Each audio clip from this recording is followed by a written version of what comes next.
There are many talented women in this world, those who have perfected their craft. Well, my next guest is one of those women, and she is undeniably gifted. Here's a video to prove it.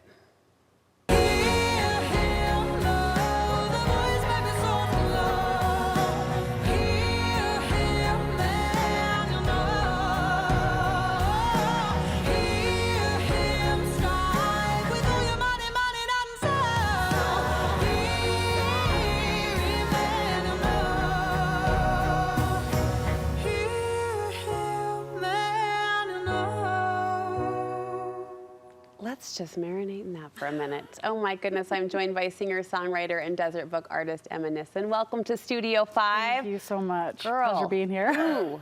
Like yum, deep, yes. Oh, it's so good. Thank you. We were chatting during the commercial break. I think it's easy when you're singing the genre of music you are, right? Faith themes of God, of heaven, of those themes that mean so much to people, for music to feel like it reaches you. But your voice has something in it that just grabs the heart. Thank you. I appreciate that. I mean it. You've studied vocal performance, but did you feel like singing was always part of your natural ability? So music has always been a huge part of my family. From my mom's side came piano and accordion, and then from my dad's side came music and acting. So it's a loud, Christmases are obnoxious, it's just fun. But yeah, we've always been really musical. All my brothers, they play piano and we all sing, and so it's definitely been in the blood for a long time. You're currently signed with Deseret Book. You're releasing 12 singles in the Christian music genre. Why is this particular genre so important to you? Well, it hasn't always been, it's been quite the journey to get here. So like I said, our family's very musical, and my brother, who is 10 years older than me, but my second oldest brother, he pursued music at college, and he kind of taught me everything that I now know and kind of play on, and I decided to do the same thing as he did. I went to the same university, and I had a scholarship to go there, and my life was kind of set. I was studying vocal performance, and two things were happening at the same time. It was General Conference, and it was my freshman year at Northern Arizona University. General Conference had happened, and I was like, I had felt like, oh, I should go on a mission. But at the same time, I was like, like, that would be a 180. You know, like, I'm gonna come home and all of my friends are gonna be seniors and I'm gonna be a freshman still? Yeah, this doesn't fit. No, and so but I said, okay, God, if you give me the perfect window, then I will go on a mission. And we know how that goes. You set him up. Yep, and so like a week later, I was at a hospital to be a mock patient for some ENTs learning how to scope throats. And they found that I had hemorrhaged my right vocal cord and I had a cyst on my left vocal cord. So, and they were like, you need to stop talking, singing, probably go home from college. And I was like, well, that's my perfect window. This was a month after? No, probably like a week. A week after that, prompting that little ultimatum with the guy upstairs, and that happened.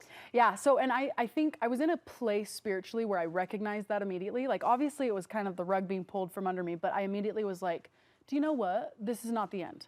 I believe that God is gonna bring this back tenfold, and where I am now, it's like he has.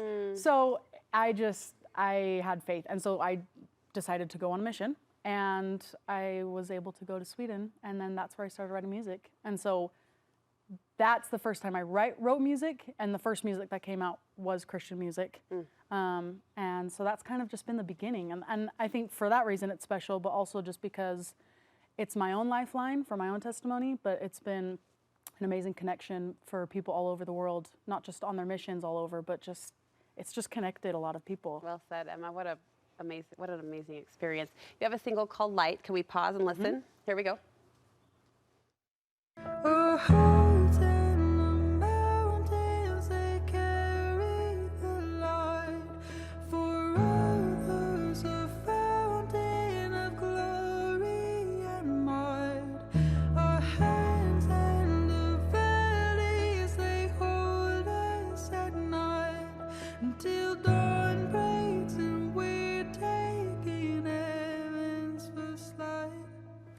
The lyrics in this song are particularly beautiful. It says, our hearts in the mountains, they carry the light, for others a fountain of glory and might. Our hands in the valleys, they hold us at night until dawn breaks and we take in heaven's first light.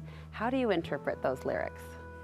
For me, this song is special because my mom is born in Sweden. My mormor, my grandma, she's born in Sweden, and my heritage is there, and I was able to go on my mission to Sweden. And I really resonated and empathized with the people that, Sweden is primarily an atheist country or agnostic, and they're not religious, but when you ask them if they're spiritual, they do say yes. And a lot of them, they connect with nature, and I hope it's okay that I'm speaking for an entire country, but it's just, as I noticed, as I talked to more and more people, so I wanted to write something that connected those two things, because a lot of people, they don't either yet or feel like they have a connection with God for whatever reason, but they do feel connected to nature or something out there, and that is special to them. And I think you can have both, because for a lot of people, God and nature are the same thing. And I wanted to do something kind of an ode to Sweden, as well as my own testimony. And so I think those two things, they just combined into something that just, it is light and just nature and wonder. Good for you. I love the word wonder. Yeah. That's a lovely way to describe it. You mentioned your mom. I understand you have a special relationship with her. And I'm thinking of a lot of the women who watch this show who have daughters your age. So I'm curious to know if you have any advice to share, Emma, on how you can form a deeper bond or connection, mother to daughter. Well, I'd have to give the credit to her on that too. It's not just me. And also, I mean, I love my dad equally as much. But my mom and I, we especially laugh a lot. I would say something my mom does really well, both my parents, is that they don't take themselves too seriously. My mom loves to laugh. She's a joyful person. I see that in you. Yeah, and I think she just passes that around to everyone that she's with, and it's very contagious. So I think she wants to do, you recognize immediately that she wants to do the right thing, just in every aspect. And so I think it's hard not to really fall in love and just have a good relationship when someone is that just easy to be around. So I don't know, just not taking yourself too seriously, laugh and talk until things make sense. I'm a big fan of talking, in case you didn't know. You said your name in sign language is what? So I've been in the ASL branch for the last 2 years, and they give you a name sign after a while, so they don't have to keep finger spelling your name, and my name sign is just talk. Because that's what I do. Not sing, but talk. Nope. Okay. We debated for a while, was it going to be something musical? But no, just talk. Listen, we're glad that you do both, talk and sing. Thank you. You have a single coming out next week. It's called How to Have Faith. We'll look forward to that. Where can we hear more of your music? Any streaming platform. Deseret Book is going to be announcing, and I will be announcing on my socials. So follow me there and just follow along the journey, because we'll be pushing it out. Congratulations. Thank you. Glad to meet you. Keep us in the loop. Likewise. Thanks. Celebrating all you're doing. We'll have more with Emma Nissen actually when we come back.